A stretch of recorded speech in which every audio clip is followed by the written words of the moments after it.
খুব খারাপ। কারোর ওনাকে জামা টামা দিয়ে সাহায্য করা হচ্ছে, যদি ওনার সঙ্গে এরকম কোনো ঘটনা ঘটে থাকে। তো জামা ছিঁড়ে যাওয়ার পর, ধস্তাধস্তি হওয়ার পর এই ছবিটা আসে কখন? এই তো হাসি মুখে তার সঙ্গে আমার করমর্দন চলছে, তিনি তো ফুল পোশাকেই রয়েছেন। দেখুন আসলে কি হয়েছে, 9 নম্বর ওয়ার্ড, শুধু 9 নম্বর ওয়ার্ড নয়, প্রত্যেকটি ওয়ার্ড নিকাশি ব্যবস্থা বেহাল করে যেভাবে তৃণমূল রেখে দিয়েছে, তৃণমূলের কর্মীরা এবং তৃণমূলের যারা নেতারা রয়েছেন বা যিনি প্রার্থী হয়েছেন, গলির ভেতরে ঢুকতে পারছেন না। ঢুকলেই ঘরের ভেতরে জল, শুধু জল নয়, ড্রেন, পাঁকের জল, কারখানার অ্যাসিডের জল, যা পেরিয়ে পেরিয়ে প্রত্যেকটা মানুষ যাতায়াত করছে। তো যখনই আমি মানুষের কাছে গিয়ে পৌঁছচ্ছি, ইলেকশন কমিশনের পারমিশনে যে প্রচার চলছে, সেখানে প্রত্যেকেই তারা যন্ত্রণার কথা ব্যক্ত করছেন। এবং এটাতে তৃণমূল ভয়ঙ্কর রকম এমনি তো টেনশনে পড়েছিলই সারা পশ্চিমবঙ্গ জুড়ে।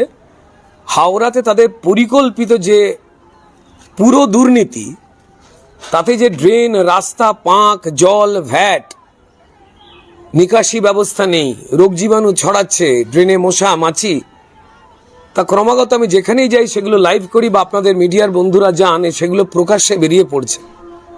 এবং তার সঙ্গে সঙ্গে মমতা বন্দ্যোপাধ্যায়কে ঈশ্বরও আশীর্বাদ করছে না। বরুণ দেব সামান্য বৃষ্টিতেই কি অসহনীয় অবস্থা হাওড়ার হয়ে যেতে পারে তার প্রমাণ দিচ্ছিলেন। এবং প্রত্যেকটি মানুষ এখান থেকে বারবার অভিযোগ জানাচ্ছেন তাদের যন্ত্রণার কথা, যে দীর্ঘ 15 বছর ধরে তৃণমূলের কাউন্সিলর, তৃণমূলের এমএলএরা কি কি কাজ করেননি এবং তাদের কি অবস্থা। তারা জানাচ্ছেন যে কি করে আবাসের বাড়ি গরিব মানুষ পান না, পেতে গেলে কাটমানি চান তৃণমূলের নেতারা। চোখে জল বেরিয়ে গেছে। তো যখন এই পরিবেশ পরিস্থিতি তৈরি হচ্ছে এবং তৃণমূল ক্রমশ দেখছে যে হাওড়া শিবপুরে তারা কত হাজার ভোটে হারবে, সেই সংখ্যাটা ক্রমশ দীর্ঘতর হচ্ছে। তো ফলত তাদের কপালে ভাঁজ পড়েছে এবং ফলত তাদের মধ্যে যারা তৃণমূলের এই চুরি জোচ্চুরি বা অরাজকতার সঙ্গী, যারা পাড়ায় পাড়ায় থ্রেট দেন যে পাড়ার অন্যায়ের কথা বাইরে বলা যাবে না, এইরকম দু একজনকে ছেড়ে রেখে দিয়েছেন। আপনারা দেখেইছেন যে আমাদের বোন অভয়ার মাকে কিভাবে তিরস্কৃত করার চেষ্টা হয়েছিল, চুলের মুঠি ধরে টানবার চেষ্টা করেছিল। তো যাই হোক, শিবপুরে কম হচ্ছে অপেক্ষাকৃত, কারণ এই লড়াইটা লড়ছেন শিবপুরের মানুষ।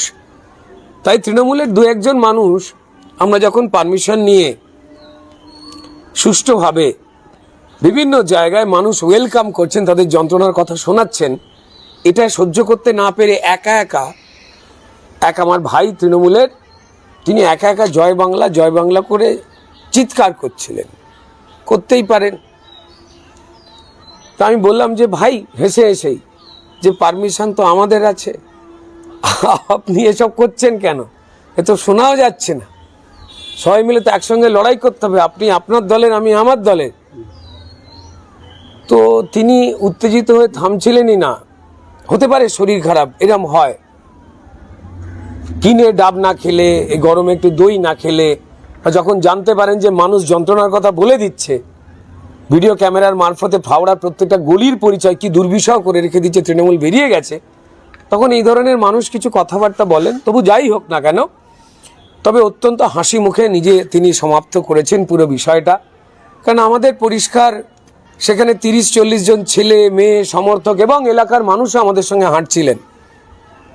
আমরা যদি চাইতাম তো তাহলে দ্বিগুণ জোরে এমন স্লোগান দিতাম, সেখানে তিনি বিপদে পড়তেন এবং কানের পর্দা ফেটেও যেতে পারতেন। এবং যেহেতু আমরা জানি যে তৃণমূল হাওড়া হাসপাতালটাকেও বিকল করে রেখে দিয়েছে, শিবপুরে হেলথ সেন্টারগুলোকেও বিকল করে রেখে দিয়েছে, তাই আমাদের কর্মী এবং বন্ধুরা তারা এই সমস্ত কিছু করেন। তারা নর্মালি যেমন ভারত মাতা কি জয়, জয় শ্রীরাম বলে যাচ্ছিল, এলাকার উন্নয়ন এবং কিভাবে তৃণমূল সেটাকে খতম করেছে বলে যাচ্ছিল। আমি আবার বলছি, এই ভদ্রলোকের থেকে দেখে অন্তত প্রার্থী রানা চ্যাটার্জি শেখবার, তিনি তো ভয়তে গলিতে ঢুকছেন না। তৃণমূলের এই কর্মী, তৃণমূল চোর জেনে, জোচ্চোর জেনেও কিন্তু একা একা জয় বাংলা বলেন, আবার আমার শুভেচ্ছাও জানিয়েছেন।